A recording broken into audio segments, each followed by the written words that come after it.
Special intensive revision या इंतखाबी फहरिस्तों की नए सिरे से तैयारी या नज़रसानी का जो काम हो रहा है उस पर इब्तिदा से ही शुकूक व शुबहात का इजहार किया जा रहा है। और ख़ास तौर से बिहार से ये जो सिलसिला शुरू हुआ था अब ये दूसरी रियासतों में भी फैल गया है। मगरबी बंगाल में कराया गया जहाँ पहले इंतखाबात हो रहे हैं, आसाम में कराया गया, तमिलनाडु में कराया गया, केरला में कराया गया। लेकिन मगरबी बंगाल में जिस तरह से टारगेटेड डिलीशन किया गया है, नाम हटाए गए हैं, वो एक मखसूस फ़िरक़े से ज़्यादा ताल्लुक़ रखते हैं। इस सिलसिले में APCR association for protection of civil rights ने एक जो है तहक़ीक़ाती रिपोर्ट यहाँ प्रेस क्लब में पेश की। उसी हवाले से हमारे साथ बात करने के लिए मौजूद है प्रोफेसर अजीत झा साहब। अजीत शाह साहब, ये जो SIR का काम हुआ है इस पर बहुत बड़े पैमाने पर जो है तो शक का इजहार किया जा रहा है। जी बिल्कुल सही है। जिस ढंग से एक बार जब SIR हो गया, नाम डिलीट हो गए, उसके बाद इलेक्शन कमीशन ने बिल्कुल नए तरीके से लॉजिकल डिस्क्रिपेंसी के नाम पर नामों को डिलीट किया। आपने सबने सुना होगा अमाद सेन को नोटिस भेजा गया। क्यों नोटिस भेजा गया? क्योंकि उनकी मां की उम्र और उनकी उम्र में केवल 15 साल का फर्क था।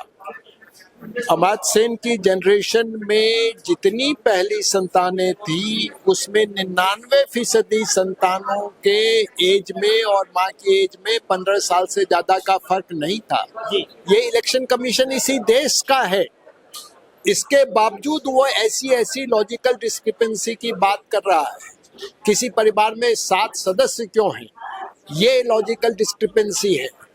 नाम की स्पेलिंग ये नहीं, ये क्यों है, ये लॉजिकल डिस्क्रिपेंसी है। तो ये सारा का सारा खेल बड़े पैमाने पर लोगों को परेशान करने का, लोगों को लाचार बनाने का एक खेल है। और अब जो डाटा बिल्कुल सामने आ चुका है कि लगभग 23 डिस्ट्रिक्ट हैं बंगाल में, उसमें 5 जिलों से लगभग 40% डिलीशन और एडजुडिकेशन। और वो 5 जिले कौन से हैं, उनमें ज्यादा आबादी किस समाज की है, ये किसी से छुपी हुई नहीं है। ये बिल्कुल एक टारगेटेड डिलीशन है पूरी तरीके से। और जिस ढंग से अभी नदीम ने यहाँ पर बात रखी शुभेंदु अधिकारी के कंस्टिट्यूएंसी के बारे में और उनके बेटे के दावे में, तो वो तो सीधे खुलेआम डकैती है।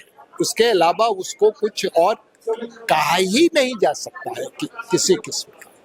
और जो एजुकेशन में केसेस हैं वो तो डिलीशन से भी ज्यादा मुश्किल हालत में।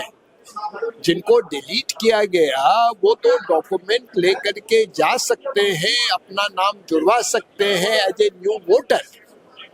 लेकिन जो एजुकेशन में है वो तो एज ए न्यू, उनके पास अगर डॉक्यूमेंट भी हो तो उनका नाम नहीं जुड़ेगा जब तक वो ट्राइब्यूनल की प्रक्रिया से गुजरेगा नहीं।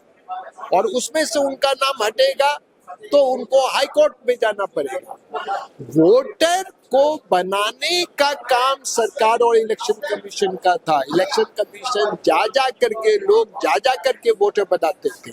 अब वोटर बनने के लिए आपके ऊपर इतनी तरह की पाबंदियां डाल रही, इतनी कोशिश आपको करना, इसी को हम लोग डिजाइन फ्लॉ कहते हैं। दुनिया में कहीं भी कोई भी चीज अगर ये कही जाए कि आपको ये चाहिए तो आपको अप्लाई करना पड़ेगा, अगर आपको ये चाहिए तो आपको रजिस्टर करना पड़ेगा, तो वो यूनिवर्सल नहीं हो सकती किसी भी हालत में।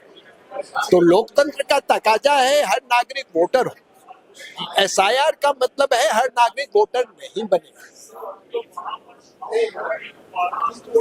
अब ये जो 5 जो डिस्ट्रिक्ट की बात कर रहे हैं, 5 अजला की जो बात कर रहे हैं, वो कौन कौन से 5 डिस्ट्रिक्ट? वो डिस्ट्रिक्ट में नाम देख के बता दूंगा आपको।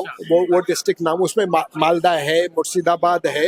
हाँ, वो नाम है हमारे कागज में, हमारे डॉक्यूमेंट में वो है। जो पर्चा आपको मिलेगा उसमें नाम मिल जाएंगे आपको, उसमें कोई। तो अब ये जो इलेक्शन होने जा रहा है 23 को और 25 अप्रैल को जो है मगरब बंगाल असेंबली में, तो ये पूरा इसका जो है रिप्लिका हो सकता है बिहार वाला। बिहार में जिस तरह से इलेक्शन कराया गया है, बिहार और बंगाल में बहुत फर्क है।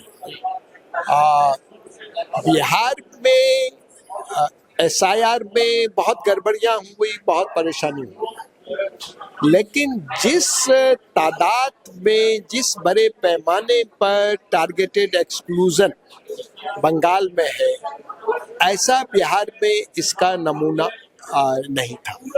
लॉजिकल डिस्क्रिपेंसी को जिस ढंग से बंगाल में इस्तेमाल किया गया है, इसका नमूना भी बिहार में नहीं था। लेकिन बंगाल में के समाज ने, बंगाल के राजनीतिक दलों ने बहुत पुरजोर तरीके से इसका मुकाबला किया है। इसलिए चुनाव का नतीजा केवल SIR के आधार पे हो जाएगा, ये कहना बहुत मुश्किल है, क्योंकि बंगाल में इसको लेके काफी रोष भी है, काफी गुस्सा भी है। आखिर वोट कटा किसका है? मेरा वोट है, मेरे भाई का वोट नहीं। मैं किसको वोट दूंगा? क्या मैं वोट काटने वाले को वोट दूंगा? क्या मैं वोट काटने वाले को? तो ये जो है, आप इसके पीछे क्या डिजाइन देखते हैं SIR के पीछे? क्योंकि बीजेपी का जो वोटर बेस है वो 20 से 22% है, वो स्टैग्नेंट है, वो बढ़ नहीं पा रहा है।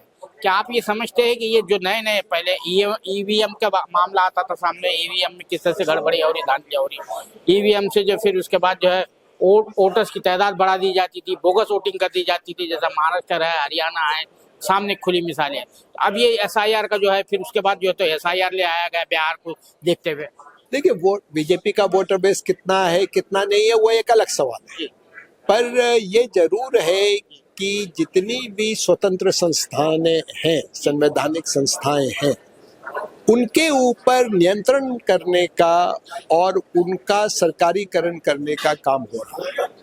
वो सरकार के इशारे पर काम कर रही हैं। इलेक्शन कमीशन ने ये साबित कर दिया है कि वो एक स्वतंत्र संस्था नहीं है। SIR भी एक तरीका है जिस तरीके से वो सत्ता का केंद्रीकरण अपने हाथ में कर रहे हैं, और जब सत्ता का केंद्रीकरण अपने हाथ में करते हैं तो उस सत्ता का कब, कैसे, क्या इस्तेमाल करेंगे, ये कहना मुश्किल। आखिरी सवाल मेरा, इसके क्या कॉन्सिक्वेंसेस होंगे? क्योंकि जाहिर बात है, आपने एक बड़ी तादाद को वोटर लिस्ट से निकाल दिया और उनके सिटीजनशिप पर भी मार्क लगा रहे हैं, डाउटफुल का मार्क लगा रहे हैं। देखिए, इसके ये तो प्रक्रिया ही बहुत खतरनाक है, और पर ये प्रक्रिया इस रूप से चलती रहेगी क्या?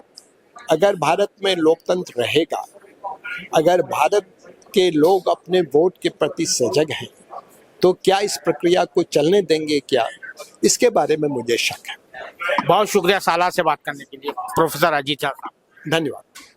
ये थे प्रोफेसर अजीत झा साहब, जिनका कहना है कि बंगाल में जो है, खास तौर से 5 अजला में वहाँ इलेक्शन होने जा रहे हैं। 23 और 25 अप्रैल को इलेक्शन, 2 मरहले में इलेक्शन होने जा रहे हैं।